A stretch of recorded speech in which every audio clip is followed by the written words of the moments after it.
Okay, good afternoon, everyone. My thanks to Pat for that introduction. Pat also introduced me to Miami. The weather was slightly different when I visited for the first time a couple of years ago, but I'm not going to be put off by the rain. I really appreciate that you were able to come out this afternoon. And I'd also like to acknowledge the importance of the initiative that PRISM has taken, and to express my gratitude to the team at PRISM for extending the invitation for me to participate today. So next March sees the publication of my next book, which is Travel and See, bringing together 18 chapters covering the period from 1992 to 2002, showing how African American, Caribbean and Black British artists have taken a leading role in shaping a critical understanding of global contemporary art. It's not a documentary record of every text that I've written in that period. There's slightly more than 18. And these are texts that were originally published in exhibition catalogues, journal articles, monographs, conference papers and magazine reviews. So they're giving an account of my activity as a scholar and a critic who's engaged with the visual arts of the Black Atlantic world since the 1980s. So it's a representation of the different cultural transformations that over the last 30 years have globalized and diversified the world of contemporary art, which is also to say it's not exactly a survey either. I've done one of those. That was the chapter that I contributed to the 5th volume of The Image of the Black in Western Art, New Practices, New Identities, published last year.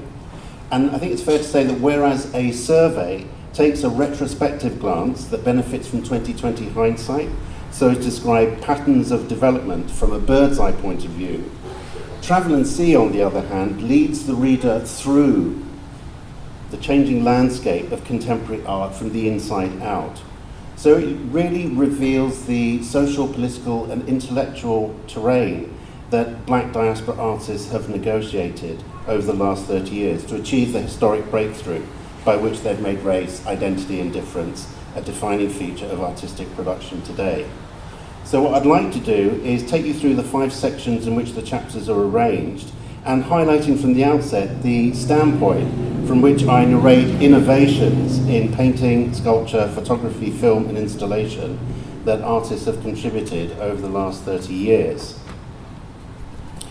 To observe how artists making an entrance in the 1980s, we think of Sonia Boyce, Isaac Julien, Lorna Simpson for instance, were followed in the 1990s by Chris Ofili, Cara Walker, YINKA, Shonibare, to name but a few. And then since the 2000s by Wangechi Mutu, the Otolith Group or KEHINDE Wiley, is to notice a chain of developments that shows no sign of ending anytime soon. And it would be entirely fitting to take an upbeat response. However, for me, the problem with the celebratory nature of so much of the writing surrounding this output in the late 20th century is its shallow reach. And it gives us a dehistoricized way of seeing that acknowledges the hard-won visibility that Black artists now enjoy in an international art world that has come to accept diversity as a worldwide norm. But this is writing that often fails to offer an in-depth account of what is at stake in such practices. Any attempt to sum up this breakthrough in a before and after narrative that describes Black visual artists as simply moving from invisibility to visibility, from margin to center, immediately reveals the dilemmas of ekphrasis that race and ethnicity bring to the writing about art. Ekphrasis challenges us to match the visual and the verbal, calling for words that are adequate to the close attention that individual artworks demand. Yet in so much of the discourse around Black visual arts, what we find is a repeated emphasis on biographical identity or access to art institutions that distracts our attention from the aesthetic intelligence embodied in actual works of art as objects of experience in their own right. So up until the 1980s, African American art history was often told as a story kept in a separate compartment from American art history or art history period. Whereas the critical accomplishment of the artists that I've just mentioned over the last 30 years is that they've contributed to an irrevocable overturning of simplistic binary oppositions between margin, center, universal and particular, local and global. Throughout the controversies and so-called culture wars of the 1990s, the international art world came face to face with the realities of life in societies where diversity has proliferated as a result of global migrations and digital technologies that facilitate the greater mobility of people across the globe. Yet, whereas multiculturalism wants every identity to stay within a self-contained box, as if the bonds of group belonging were umbilically tied to only one geographical region, or only one ethnic origin, the artists discussed in Travel and See help us to break out of those self-limiting boxes, and they did so by acting on the same principles that allowed them to step away from the either-or logic of zero-sum thinking. Addressing cross-cultural entanglements amongst multiple identities as a feature of social life worldwide, the key concept that's at the heart of the story I'm telling in this book is diaspora. Diasporas define spaces into which a given population is forcibly scattered and dispersed as a result of involuntary migration. So by default, the concept is crucial because it directs our attention to social interaction among asymmetrically positioned identities. And this counteracts the tendency that misperceives black artists as a class apart who were previously confined to a separatist narrative. And as their work has introduced new vocabularies that speak to cross-cultural entanglements that shape all of our contemporary experiences of identity, the chapters in Travel and See all highlight the translational and dialogical modes of thinking and perception put into play by an aesthetics of hybridity, multiplicity, and transculturation, all of which speak to the unpredictable potentials brought to life when heterogeneous cultures are brought into contact. And it's this opening onto realms of future possibility, arising out of history shot through with the chance happenings of contingency, that I think is encapsulated in the idea of diaspora, whose far-reaching implications are certainly not confined to artists of colour, but affect the way we think about the articulation of art and politics as a whole. So as a case in point, so that's the artwork that's on the cover of the book.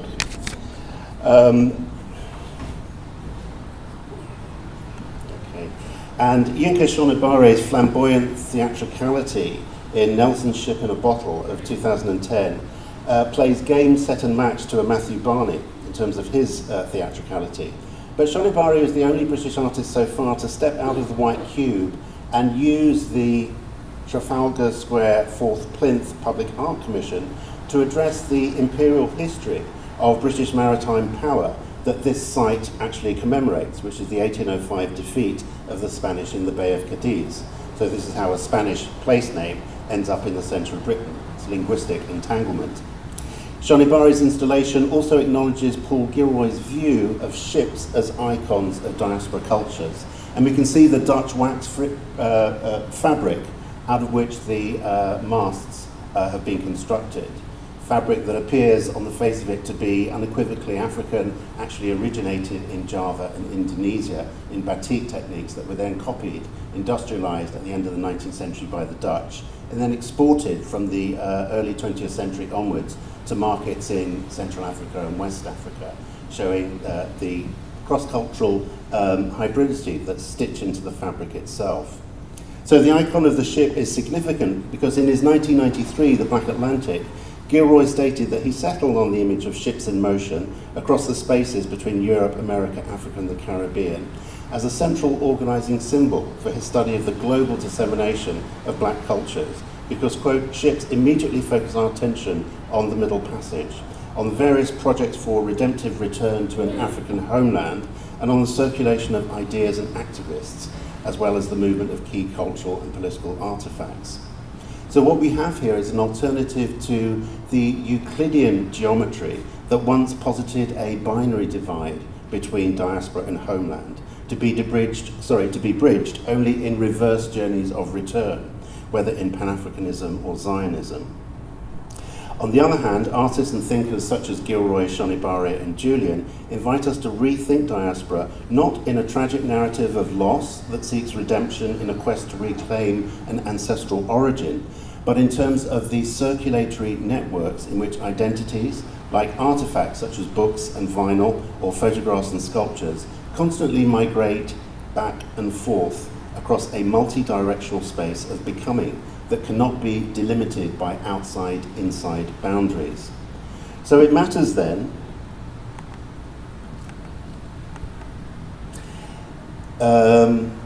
that having lifted the title of my book from a Ghanaian proverb inscribed on a fishing boat that I saw on Kokrobite Beach in Ghana a while back, I knew it was important, so I took this snapshot, where of course the proverb, travel and see, evokes an outward-looking attitude that ventures out into uncharted realms so as to put one's curiosity to the test, which I think aptly fits with the ethos of aesthetic experiment amongst contemporary black diaspora artists. It matters then that I refer to these artists as members of a black diaspora rather than an African diaspora. Instead of the anthropological conception of cultural belonging that assumes organically bounded totalities that are anchored to an ethnic or geographical origin, the networks of becoming in black Atlantic spaces that are created whenever a multitude of populations cross time and space evokes ongoing identificatory attachments to a plurality of geographies and history. And this gives us a textual model of cross-cultural traffic in which flows of information and images are constantly combined, recombined, and remontaged in ways that have the potential to undo the prevailing codes and conventions that fix identity. So perhaps I might have got a little bit ahead of myself, and I need to back up a bit to describe the first two chapters of the book, which address art as that which dismantles taken for granted codes and conventions. I should say more explicitly, these are my criteria for addressing critical art that dismantles the prevailing codes and conventions of representation. Not every single work of art does that, and I think those critical criteria need to be brought out precisely into these conversations that we're having. And this was the subject of my first book, published in 1994. So it's significant to bear in mind that the critique of race and representation launched in the 1980s didn't just open a debate on equal rights of black access to the resources of artistic production, but also mobilized a conception of diaspora to unsettle the logic of dichotomous reasoning, which for the first 80 years of the 20th century had really locked down our ability to understand cross-cultural interaction in the visual arts. If we think about the 5-year period between the 1984 exhibition Primitivism, MoMA, Affinity of the Tribal and Modern, and the two 1989 exhibitions such as the Decade Show in New York or The Other Story in London, which were the first of their kind to survey black and other artists of colour as a distinct presence in modernism, we can say what was significant about these debates in the 1980s was that the discursive terrain that had once secured the hegemony of monocultural interpretations of modernism was open to a logic of decentering. Once rigid binary oppositions among the tribal and the modern, the original and the copy, the authentic and the imitative, the individual and the mass, and all of these, of course, were vertical hierarchies, they were never simply horizontal contrasts, were each pulled apart by a newfound awareness of the intermixing that had always taken place beneath the categorical boundaries of modernist art criticism. So it's important, it's a historical point that's worth bearing in mind, that representation here was a rallying call to action, not because artists wanted to produce more accurate depictions or more pleasing expressions of identity, but precisely because the aim was to investigate and undo the apparent naturalness and unchangeability of codes and conventions that determine the visibility some identities acquire, but which others do not. So what we have here in this breakthrough moment is a shift away from the mimetic model of representation, which thinks of images as that which reflects reality by corresponding to unchanging given. In contrast, artists from this point onwards acted on the notion that images are formative in shaping our experiences of reality by inscribing us into subject positions of identification and othering. This meant that interventions capable of laying bare the prevailing codes not only stood a chance of deconstructing perceptions of real-world relationships, but also of opening those relationships of self and other to the possibility of reconstruction along more equitable lines. So the installation of Renee Green and Fred Wilson, which I discussed in chapter 1, made an archival turn in which the aim was not to counterpose one version of history to another, nor to itemize omissions in need of repair, but really to interrupt museological conventions of exhibition and display, so as to disembed artifacts from fixed narratives, and thus ask how history might be opened to alternative interpretations. These were artists who engaged with Michel Foucault's notion of genealogy, because Green and Wilson did not prescribe a correct telling of the past, but rather a questioning of institutional authority. And in this way, they displaced the author-centered discourse of modernism in favor of a dialogical approach, addressing audiences and institutions in an open-ended way whose logic is best described as agonistic. The artist then is not the one who has all the answers, but the one who creates an opening in closed narratives so that all parties can restart a conversation with a heightened awareness that representations that once seemed natural and unchangeable are indeed arbitrary constructions whose limitations can be opened to the possibility of transformation. So likewise in chapter 2, which addresses artists in dialogue with the psychoanalytic models put forward by Frantz Fanon. Whereas the representational power of the stereotype fixates upon black bodies as visualizations of someone else's fears and fantasies, Fanon's quest to disentangle colonizer and colonized from oppressive visual codifications of difference was something that contemporary artists such as Sonia Boyce reiterated so as to unearth and bring to light libidinally charged entanglements buried beneath black-white binaries at play in representational simplifications of race.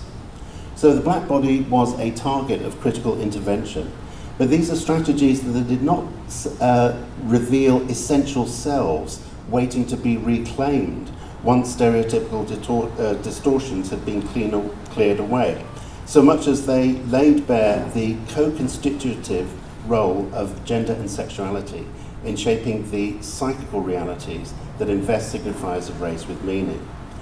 Breaking apart discursive positions encoded around the excessive visuality of the black body, the task of reassembly was left purposefully open-ended, for this is exactly where the viewer's dialogic response comes into play. So this is a classic work as montage by Sonia Boyce. But the chapter, which was contributed to an exhibition curated by David A. Bailey at the ICA, also includes work by Mitra Tabrizian, who was born in Tehran, who's Iranian, but who's participated in Black British debates as well, an example of that translational dialogical process that makes diaspora so important. And in this section, I also extend this line of inquiry in a monographic focus on Keith Piper, Isaac Julien, and Rotimi Fani-Kayode. For their aim was not to create more faithful or more flattering depictions of given identities, but to intervene in real-world perceptions of black male bodies in this instance by undoing the identificatory dynamics of othering. In this sense, art that intervenes to disrupt embedded rules and norms within the symbolic order of culture has the potential to bring about a momentary crisis in our relationship to reality, thereby cutting an opening into the imaginative realm in which alternatives become thinkable. And this is an installation view of Keith Piper's A Ship Called Jesus, based on his archival research into the Jesus of Lubeck, which is the name of a trading vessel owned by Sir John Hawkins, who was given a royal charter by Queen Elizabeth I to compete with the Portuguese for minerals, timber, and slaves off the West African coast. And it's significant in its own right. We see here another reiteration of the iconography of the ship. This was a 50-foot pool of water over which sounds and images were projected. But you know, it's significant when we think about this paradigm shift in the way that we think about identity and difference. It's easy to make the mistaken assumption that the artists are illustrating theory. It's the other way around. The art goes there first. It opens up a space in which new possibilities become thinkable. And we see that in the fact that this was produced by Keith Piper in '91, and it's 2 years later that Gilroy follows through, as it were, in terms of fleshing out what the black diaspora implies as a concept.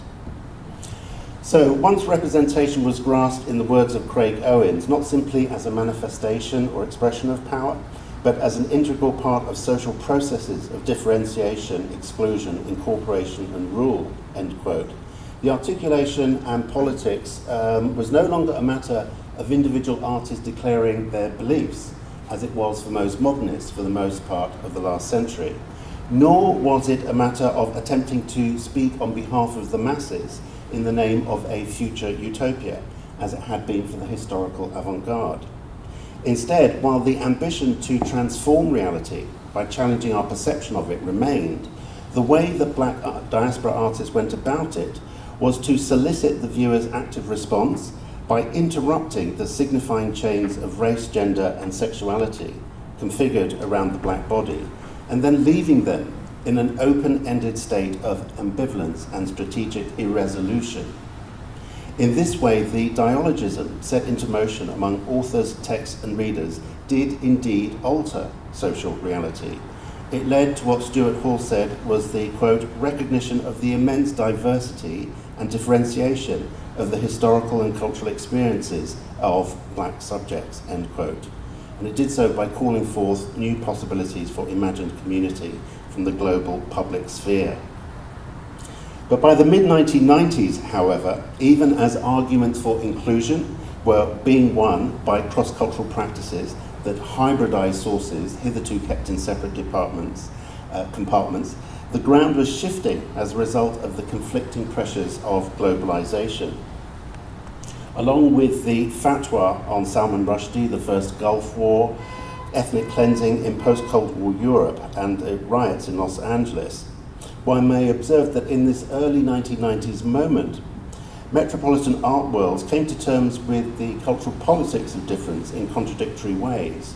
Hostile reactions to the 1993 Whitney Biennale decried what was seen as partisan political content and urged a formalist return to beauty, whereas the populist irreverence, the don't care attitude of the young British artists in Sensation, which was a 1997 exhibition of artists in Charles Saatchi's collection, took aim at multicultural self-seriousness, not by opposing it, but by subsuming it into a freewheeling neoliberal attitude.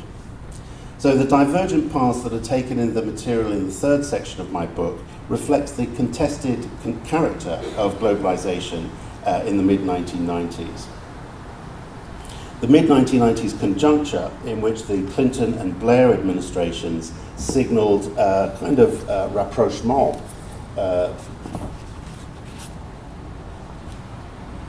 between multiculture and global markets for art also led to the historiographic turn in my shift that resulted in the 4 volumes that I edited in the early 2000s.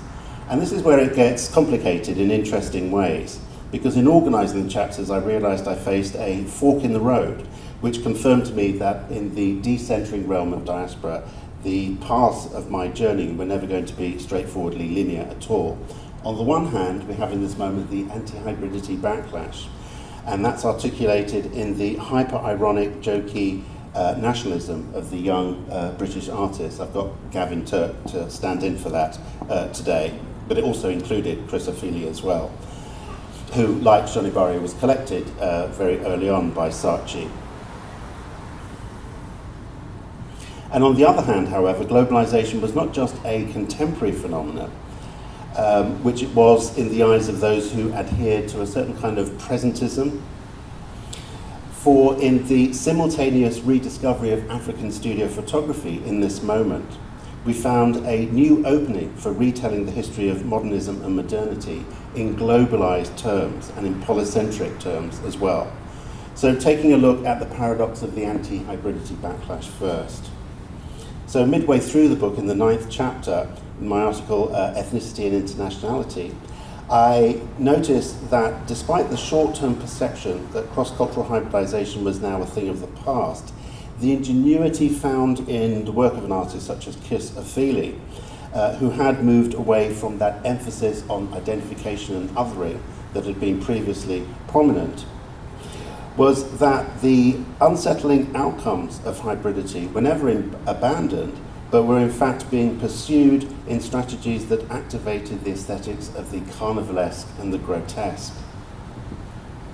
The self-parodying regression to cliches of Britishness in the YBA phenomenon is intelligible really as a defensive response to global forces that were creating new centres of artistic production in China, Brazil, India, and elsewhere. But the hypervisibility acquired by black images originating from African American vernacular culture and disseminated through the culture industries of music, film, television, and advertising, giving rise to the phenomenon that Herman Gray called hyper-blackness, also shifted the terrain on which black diaspora artists made their choices. So whereas artists such as YINKA, SHONIBARE and CRUZ introduced a playful tone by way of the carnivalesque, the controversy surrounding Kara Walker in this moment, who I'll talk about momentarily, when she received a MacArthur Foundation grant in 1997 and was criticised by senior African American artists who claimed that she was reproducing imagery that pandered to a white majority art world, all showed that far from being resolved, struggles over the relations of representation had merely undergone a reconfiguration.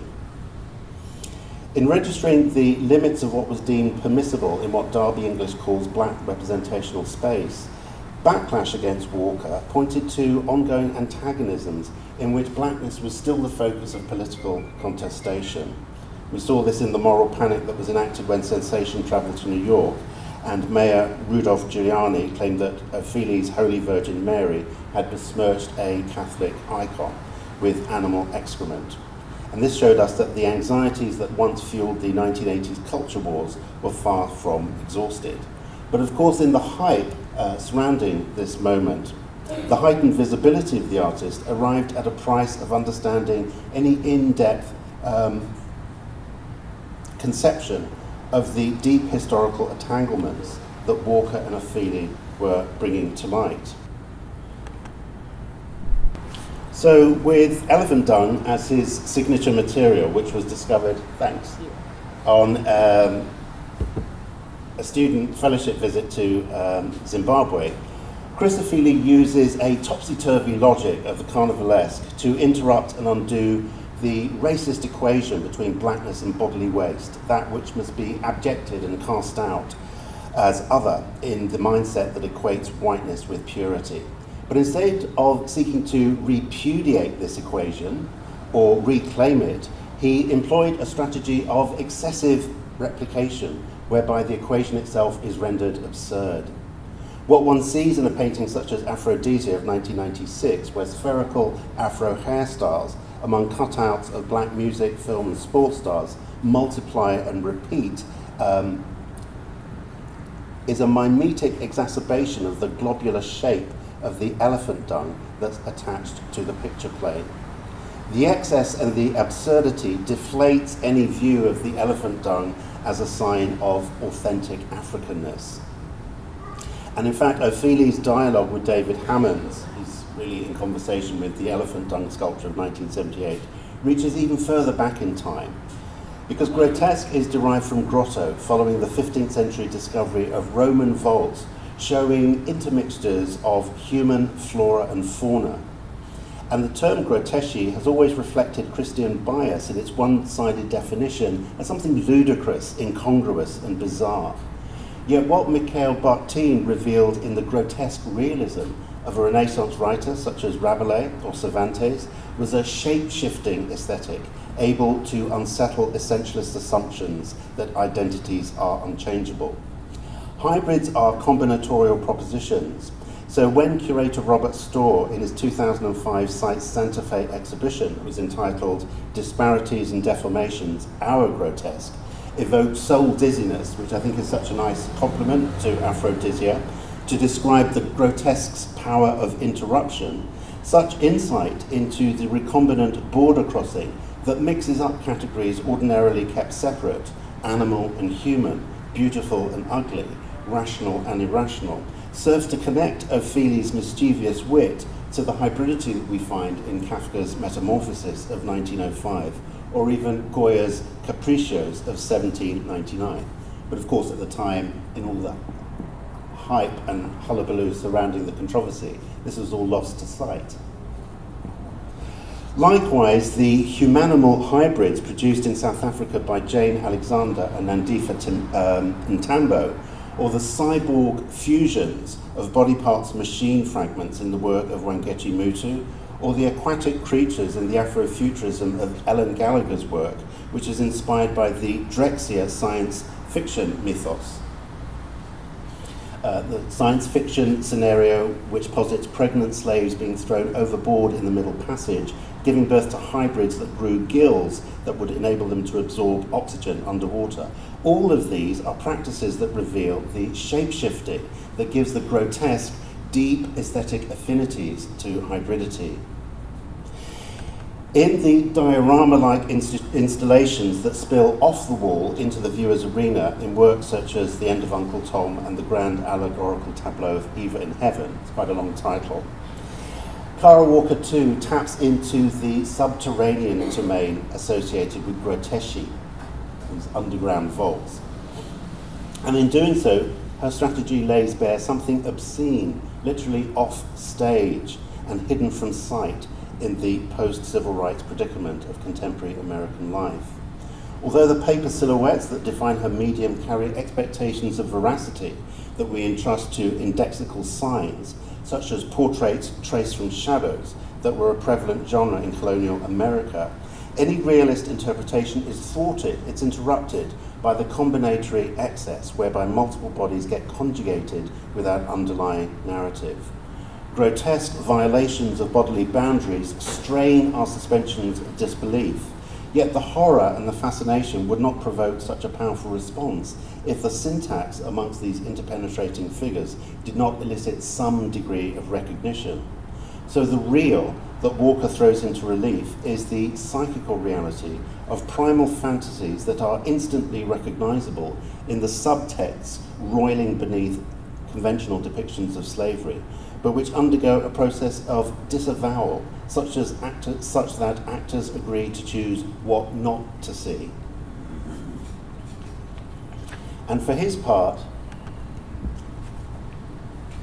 Michael Ray Charles raises similar questions about whether past and present really are as separate and distinct as the commonplace notion of progress would imply for the post-civil rights era. So at the time, what was the label that many critics were putting forward to interpret this trend? It was post-black. I recognise that the post in this phrase was naming the perception that those fixed boundaries that once polarised identity as unchanging opposites were now no longer so clear-cut.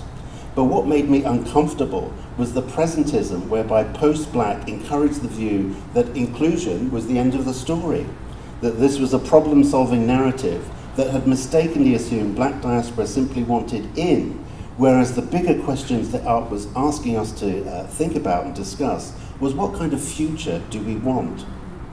If all our identities are constructs and we have the capacity to modify and alter patterns of othering and identification, then the larger issue is who do we want to become?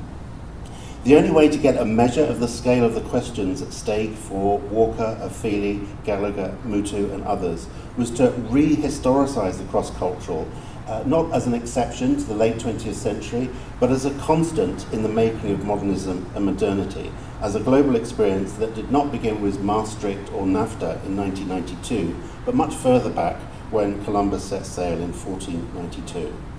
So more pointedly, while the early 2000s marked the moment when post-black enters circulation, my research was taking me in the opposite direction, pursuing hermeneutic depth in trying to understand hybridity, syncretism, creolite, interculturation, and other translational concepts as an attempt to discern what is distinctive to diaspora aesthetics in 20th century art.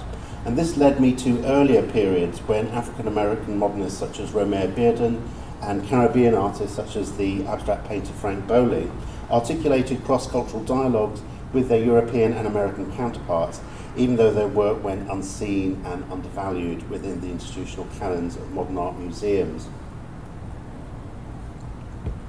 So this was the historiographic turn. in which I initiated and edited the 4 volumes of art historical scholarship that sought to interweave Black Atlantic modernism alongside research on indigenous art in Australia and amongst First Nations in Canada, on colonial India and Latin America and Nigeria in the early 20th century, as well as European and North American practices in mid-century and late-century moments. And in this newly globalized account of modernism's cross-cultural genesis, the crucial turning point was the rediscovery of African studio photographers.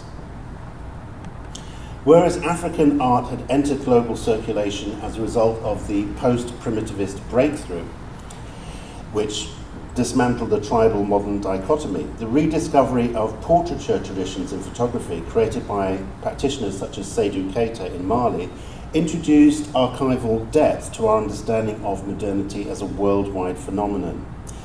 Alongside the photographer's stylized use of patterned fabric backdrops, the self-staging of identity amongst his Bamako sitters was evidence of the agency of appropriation, whereby Western imports such as the camera technology were creatively adapted to indigenous tastes and traditions. And such portraits were nothing new. Following the 1995 Insight exhibition, the 1999 Anthology of African and Indian Ocean Photography, held in Paris, revealed a timeline in which photographic studios in Africa began to flourish from the 1880s onwards, fully congruent with the simultaneous uptake of this new picture-making technology in Asia, Latin America, the Middle East, and Europe. I think up until this point, the conventional story was that Africa was backward. It was the opposite of everything that was modern, because it was the domain of the tribal. So you have a sequence in which modernity arrives in Europe first, that was all undone by this discovery of the simultaneous uptake of photographic technology in different locales around the world. So in contrast to the world system approach, in which Western imperialism was a steamroller that had totally flattened indigenous cultures, post-colonial studies drew on the concept of appropriation to demonstrate that although the colonized were economically exploited and politically dominated, they nonetheless exerted agency in what they adapted, what they resisted in the space of the colonial encounter. And this is crucial. It's been crucial to art history's belated recognition of multiple modernisms, because what arose from this analytical shift became known as the multiple modernities thesis. It showed that even as the material processes of modernization emanated from the West, the cross-cultural dynamics of selective appropriation meant that interdependence in the colonizer-colonized relationship was always far messier, ambiguous, and leaky than any of the actors could readily admit. So while the concept of postmodernism fell away once it had cleared the ground for the recognition of hybridity as a long-standing feature of globalization, it's crucial to stress that it's the concept of appropriation, and with it the idea of an endless process of give and take, in which no one actor has the power to bring that process to an end, and that's important to bear in mind. That's really at the heart of the chapters in the fourth section, which includes an appraisal of Stuart Hall's contribution to the rethinking of diaspora. So rather than the short-term polemic noise of post-black, I come to the conclusion that the contributions Black diaspora artists have made to the global conditions of art today are better placed within the investigative framework of Afro-modernism as one amongst many modernisms. And this is the underlying thrust of the essays in part 5, which return to a monographic focus on individual artists. And it's in this section that the essays discuss Kerry James Marshall, Renee Green, Hugh Locke, and Black Audio Film Collective. And my goal here is really, I'm striving to bring interpretive depth to the global contemporary. In the case of Black Audio Film Collective, showing how the psychoanalytic distinction between mourning and melancholia gets reworked in the hands of director John O'Comfort, who offers something similar to Jacques Derrida's notion of hauntology when he posits the concept of black necrophilia, a kind of transgenerational intimacy in the diaspora imagination that crosses boundaries between the living and the dead. And this attempt to introduce interpretive depth is also there in my chapter on Hugh Locke, where I suggest that the Baroque for him is no longer just a period category under the ownership of 17th century Europe, for when it gets translated by the Guyanese experience of Hugh Locke, it creates a saturated sense of too muchness. I think we can see that in Congo Man. This is from his 2007 series, How Do You Want Me? And it redoubles. I mean, the Baroque in art history is conventionally understood as the opposite to classicism, with its harmonious proportion, symmetry, and emphasis on perfection. There's something ornate, decorative, excessive about the Baroque. And this is redoubled by Hugh's interest in masking and masquerade in Caribbean cultures, pointing to the way in which the mask always contains something unsettling and disturbing behind the facade that only appears to be innocently festive. So I'm sure you've all by now made out the M16 that the figure is holding. In all of this, I try to flesh out an emergent conception of Afro-modernism as one strand among the multiple modernisms whose art histories have yet to be fully written in all their intersectional complexity. So Afro-modernism was a term coined by Robert Farris Thompson, who retired just last year. And it was Thompson who originated the idea of Black Atlantic in Flash of the Spirit in 1983. I think this essay that he wrote in 1992 is almost an embarrassment of riches. He coined the term post-black in order to dismiss it. It was then taken up creatively by Thelma Golden some 10 years later, 2001. But it's only almost 19 years later, in 2010, that Tate Britain take up the idea of using the Black Atlantic as a framework to curate 20th century art inclusively, to include Modigliani, Matisse, alongside Caribbean, African-American artists and others. And in view of his skepticism about the post, when he says, quote, why use the word postmodern when it might also mean post-black, I found it intriguing to note that when he said, quote, the exhibition that he was reviewing involved a, quote, retelling of modernism to show how it reveals that the other is your neighbour, that black and modernist cultures were inseparable long ago, end quote. He was actually laying out the ground of the research trajectory that I've covered over the last 20 years. So the point on which I'll end with my last two examples is to say that what gains our attention in art is often something visually arresting that eludes our comprehension, thus giving us pause. Art invites us into a concentrated act of looking, thinking, and feeling that takes us out of the ordinary as we reflect on what we behold in the very moment of beholding it. In that sense, before we can say what art is about, our sensory engagement tells us that form comes first. But the primacy of the aesthetic dimension, up until recently, has received the least attention when it comes to black artists. However, in the dialogical method that I've drawn from Bakhtin, and which I've tried to develop over the last 20 years or so, builds on a new approach to the aesthetic dimension, which holds that when art takes us out of the ordinary by interrupting our horizon of expectations, what we are exposed to is a glimpse of the invisible rules that ordinarily work to fix the polysemic surplus that gives art the potential to introduce something new and different into the world. On this view, we not only begin to grasp how black artists have always engaged modern art paradigms in practices of cross-cultural translation and transculturation, but you also find a way out of the biographical and contextual reductionism that so often seems to prevail in the problem-solving fixations of multicultural presentism. So when we observe the backwards-facing figure that appears in photo text pieces by Lorna Simpson, such as Vantage Point, we can see that it performs interruptively to challenge the presumption that looking is equivalent to knowing. It's a way in which the black female figure is empowered by resisting our gaze. And when we witness a further return of the trope in work by Joy Gregory, for example, we notice that we're in the presence of a recursive pattern.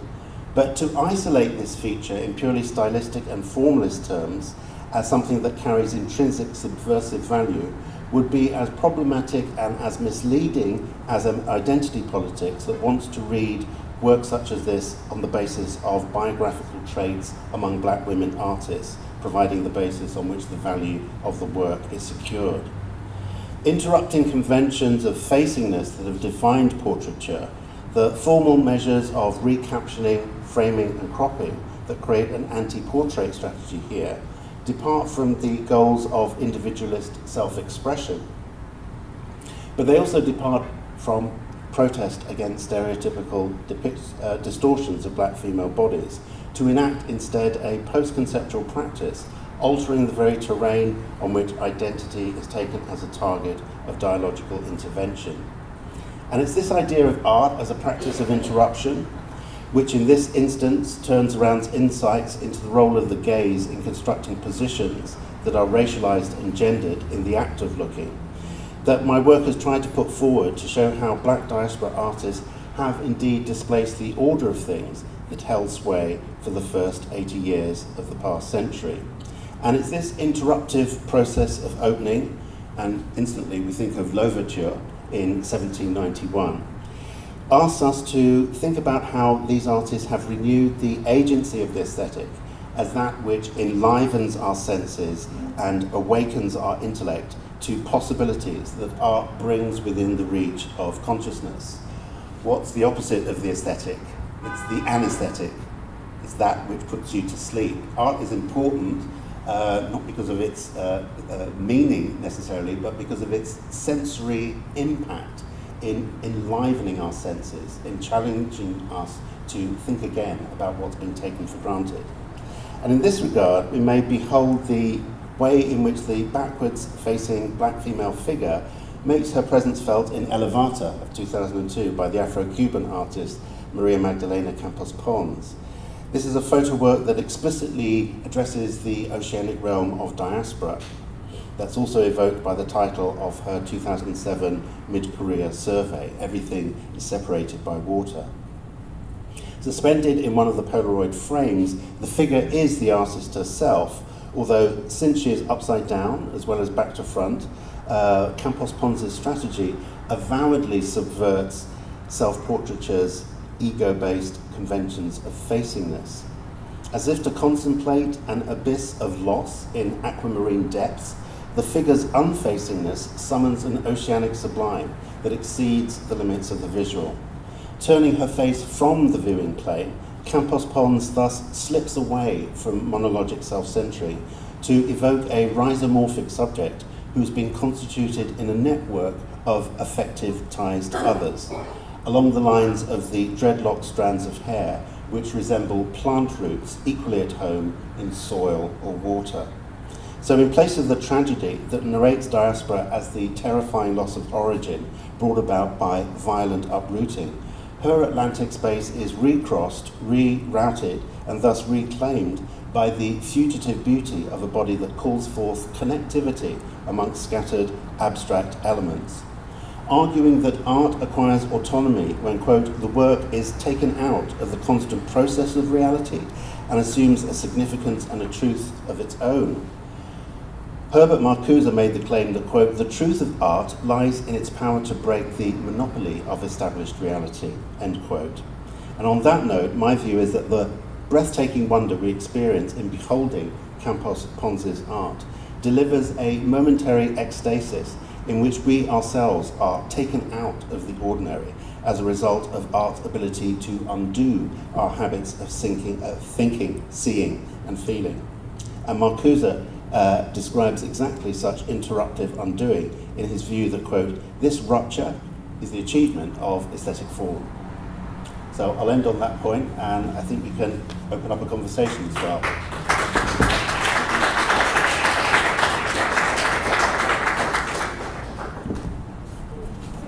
At this time, I'd like to open the floor for questions, comments, observations from the audience.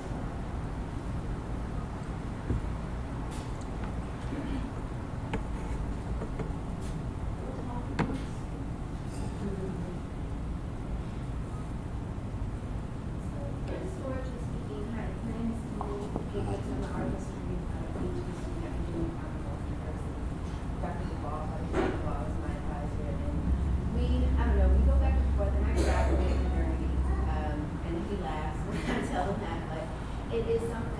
coming into the 21st century as an art historian, it's a period that, I don't know, I tried to read for some reason that I tried to just earlier, but my question is, thinking about memory, and here amongst the sites of memory, is it possible to go around from 19th century to go into the 21st century without addressing or not necessarily, is there going to be a causal break in the system of memory that goes with that?